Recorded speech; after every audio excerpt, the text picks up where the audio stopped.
Tout homme qui fera profession de rechercher la vérité et de la dire sera toujours odieux à celui qui exercera l'autorité. Condorcet. Bienvenue chez les GG sur Radio Espace Guinée. Direction Boulbinet ce matin. Je sais que vous êtes très nombreux d'ailleurs à nous écouter à Kaloum, notamment un clin d'œil à Senkou, parce qu'ils nous écoutent forcément sur les bouquets Canal+, et clin d'œil aussi à Bill Gates.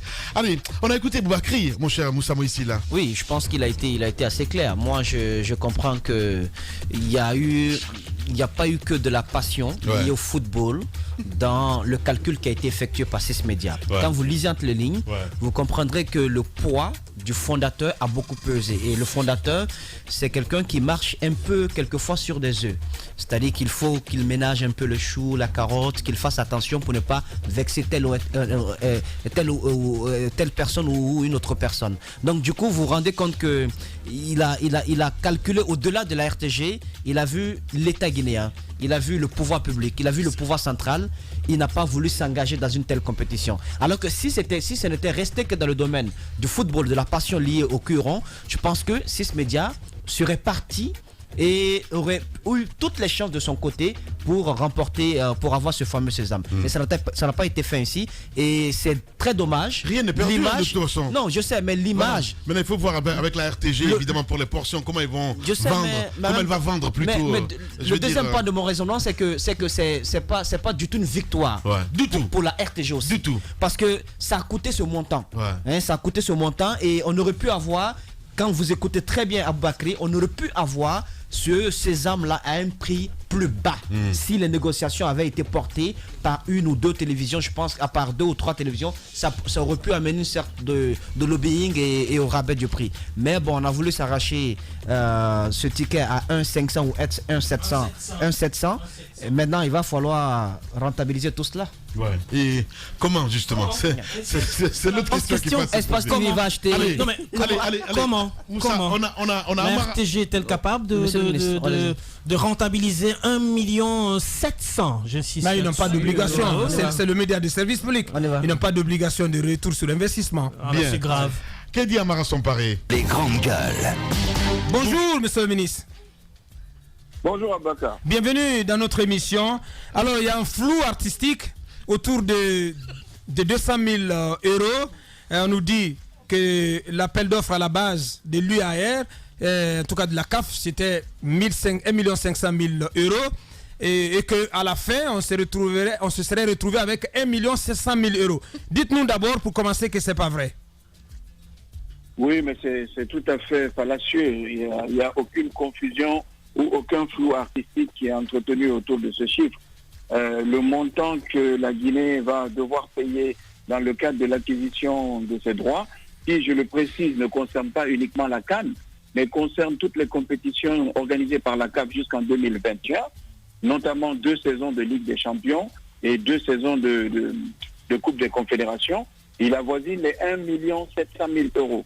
C'est exactement la même somme qui a été payée par le Sénégal, c'est le même montant qui sera payé par la Côte d'Ivoire ou encore le Ghana. Parce que la tarification fixée par la CAF répond à un certain nombre de critères, à savoir le taux de croissance économique du pays, la pénétration du football dans ce pays et le fait que les populations sont plus ou moins intéressées par cette compétition. Voilà en gros. Donc il n'y a pas de comment je vais dire ça, de plancher, de montant plancher à la base dans l'appel d'offres. C'est-à-dire que il n'y a pas de barème, il n'y a pas une offre financière qui est faite dans l'offre, dans l'appel d'offres, je veux dire. On ne vous dit pas à la base, vous pouvez obtenir les droits à tel montant. Cela n'est pas indiqué à la base? Non, pas du tout. En fait, je pourrais même vous faire parvenir le cahier des charges qui a servi à la consultation en toute transparence. Aucun montant plancher n'était indiqué dans le cahier des charges. Alors, à écouter ce responsable... Comme je vous l'ai dit, les droits sont vendus par la CAF. C'est la CAF qui fixe le tarif auquel elle vend les droits.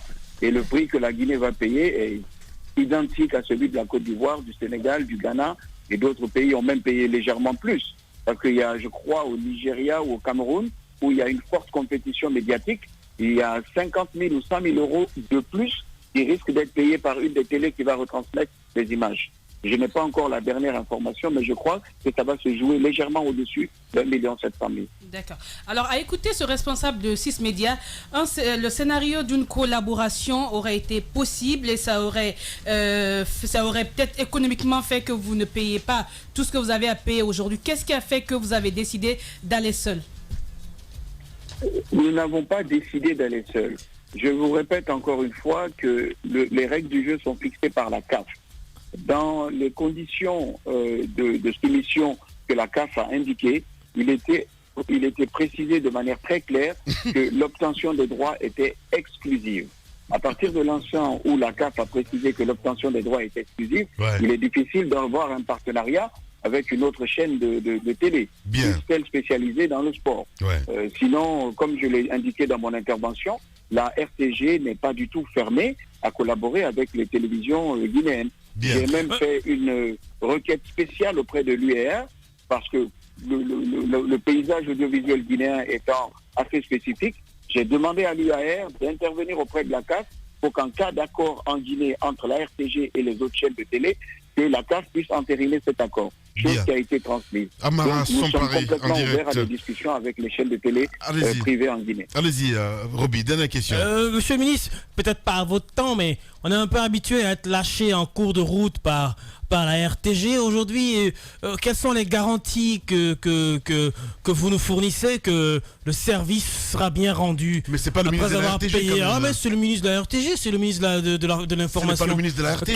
Quelles sont les garanties que nous avons que la RTG ne va pas nous lâcher cette fois-ci et que le service va être équivalent aux 1 700 000? Vous savez, je suis très surpris que vous émettiez autant de doutes sur la capacité de la RTG à pouvoir satisfaire son public.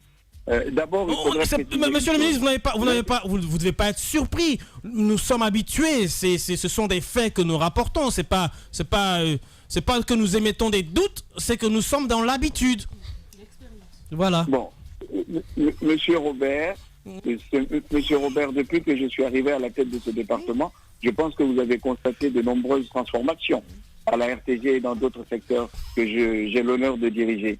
Donc, rassurez-vous, le même professionnalisme et le même souci de satisfaire et de répondre aux exigences du public sera appliqué à la retransmission des matchs dont nous venons d'être détenteurs des droits. Mais je voudrais faire une dernière précision avant de vous quitter. Dans le cadre de la consultation qui a été organisée, le critère le plus important, parce que l'UAR, l'Union africaine des radiodiffusions, avait pour souci de s'assurer que le maximum de population pouvait avoir accès aux images de ces compétitions africaines. Donc, l'un des critères prédominants, c'était la territorialité, la couverture intégrale du territoire en signal, en free access terrestre. Il faut le rappeler. Et c'est l'un de ces critères qui a profité majoritairement à la RTG. Justement.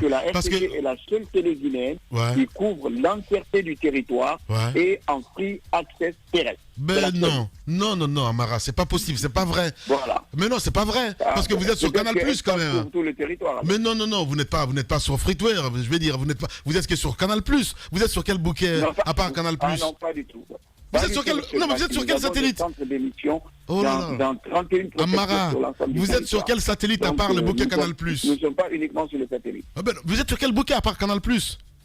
Et qui est free? On peut être capté à partir des antennes râteaux, des antennes analogiques, n'importe où sur le territoire. Voilà, c'est bien dit. Allez, des questions, allez-y.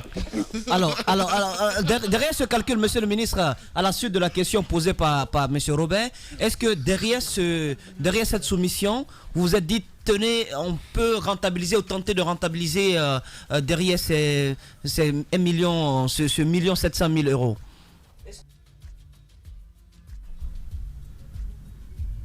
Monsieur le ministre, de l'investissement qui va être effectué par l'État. Mais il faudrait que je vous rappelle, et j'insiste là-dessus, que la RTG est une télévision nationale. Sa première mission est une mission de service public. Donc l'État a l'obligation, à travers la RTG, d'offrir des images de ces compétitions continentales au public guinéen. D'autant plus que le suivi national est qualifié dans la plupart de ces compétitions et que nous avons des clubs de premier plan qui jouent ces championnats sur le continent. Donc l'obligation de l'État, c'est d'offrir ces images au public. Qu'il y ait rentabilité ou pas, c'est un autre débat. Mais la première mission de la RTG, c'est une mission de service public. Bien. Allez, Abakar. Dernière chose, peut-être une précision. On n'a pas vu expressement mentionné dans le communiqué qui a sanctionné cette attribution. Vous avez reçu le président de l'UAR et on a vu comme une sorte de triomphalisme dont vous avez fait montre en annonçant cette attribution, au cours de laquelle vous n'avez pas expressement fait mention du fait que c'était pas une compétition à laquelle d'autres chaînes de télévision guinéennes n'ont pas participé. Je pense que c'était quand même important et c'était normal que vous apportiez la précision que par exemple 6 TV ou Espace TV n'ont pas compéti, n'ont pas participé à cette soumission, monsieur le ministre. Monsieur Diallo, nous n'avons fait montre d'aucun triomphalisme. Nous avons juste voulu être transparents et informer notre public. En ce qui concerne la précision que vous soulignez, elle a effectivement été apportée par le directeur général de l'UAR lors du point de presse que nous avons organisé. Il a clairement dit qu'il a reçu 2 accusés de réception, mais qu'il n'a reçu qu'une seule offre. Il l'a dit très clairement, vous pouvez revoir les enregistrements, parce que vous aviez un journaliste de Espace TV présent là-bas ce jour-là. En revanche, je vous précise et j'insiste là-dessus, que le critère de territorialité était déterminant. L'appel était ouvert à toutes les télés, mais je suis désolé, rares sont les télévisions guinéennes qui peuvent se prévaloir d'une couverture territoriale intégrale en signal terrestre et en free access. Rares, à part la RTG. Ah oui. Bien. Allez, merci beaucoup. Monsieur le ministre, comment vont les jeunes à la maison? Très bien, pourquoi? Comment vont les jeunes, les jeunes qui ont été récemment promus? Est-ce que déjà ils prennent leur marque? Ah oui, ils se sont très bien intégrés dans le cabinet et comme on a pu créer un beau mélange entre des aînés très expérimentés et des jeunes extrêmement dynamiques, je pense que la vie au cabinet est redevenue vraiment très passionnante. Ouais, vivante surtout. Merci beaucoup Amara Samparé. Et bon courage, cher ami. Véritable success story de la radio Espace Guinée, les grandes gueules, détentrices des meilleurs scores radio en Guinée, de la meilleure émission talk show, a donné le créneau horaire du départ au bureau et du retour à la maison, récoltant depuis des années consécutives le titre d'émission la plus écoutée en Guinée, toutes catégories confondues. Un grand total de plus de 5 millions d'auditeurs ont été fidèles au talk show Les GG, diffusé jour après jour sur toutes les stations du réseau Adafo Média de 9h à 10h30, un exploit qui restera longtemps dans les annales de la bande FM en Guinée.